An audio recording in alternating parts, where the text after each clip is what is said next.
Here we are again, February 26th. Angus Bouchan entitled this Success. And the passage he picks is 1 Kings chapter 10, verses 1 to 10. The first 10 verses of 1 Kings chapter 10. And we're using the New Living Translation. It goes like this. When the Queen of Sheba heard of Solomon's fame, which brought honor to the name of the Lord, she came to test him with hard questions. When she met with Solomon, she talked with him about everything she had on her mind. Solomon had answers for all her questions. Nothing was too hard for the king to explain to her. When the Queen of Sheba realized how very wise Solomon was, and when she saw the palace he had built, she was overwhelmed. She was also amazed at the food on his tables, the organization of his officials, and their splendid clothing, the cupbearers and the burnt offerings Solomon made at the temple of the Lord. She exclaimed to the king, "Everything I heard in my country about your achievements and wisdom is true. I didn't believe what was said until I arrived here and saw it with my own eyes. In fact, I had not heard half of it. Your wisdom and prosperity are far beyond what I was told. How happy your people must be. What a privilege for your officials to stand here day after day listening to your wisdom. Praise the Lord your God, who delights in you and has placed you on the throne of Israel.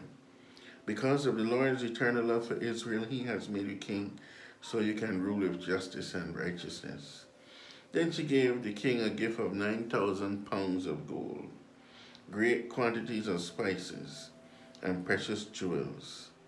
Never again were so many spices brought in as those the Queen of Sheba gave to King Solomon. Angus Bouchan says, God blessed Solomon for his obedience. The Queen of Sheba was overwhelmed by his wisdom and wealth. As believers, we must set the example to the world. We will succeed if we walk in the ways of God.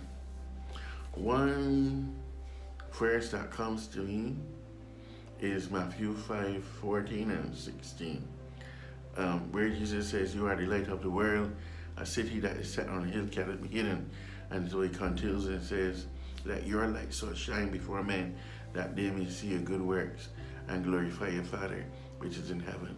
Everything that the Queen of Sheba was impressed with Solomon, it was through the blessing of God. He asked God for wisdom, and God imparted that gift of wisdom to him and blessed him with riches and fame.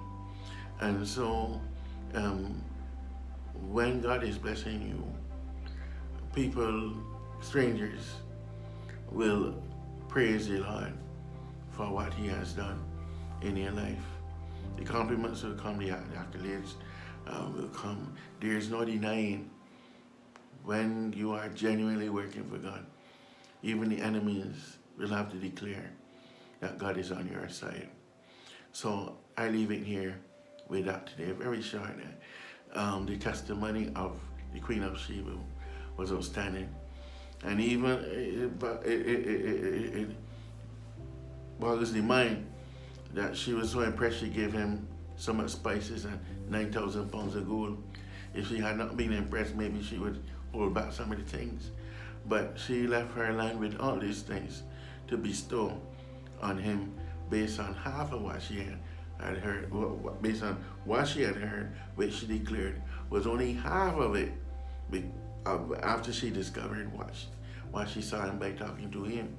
Listen, when God is on your side and God is using you, you can do amazing things. And this is where we leave it. If you put your heart and soul and mind into the hands of God, he will use you to do amazing things to bring honor and glory to him. Praise the Lord. Blessings.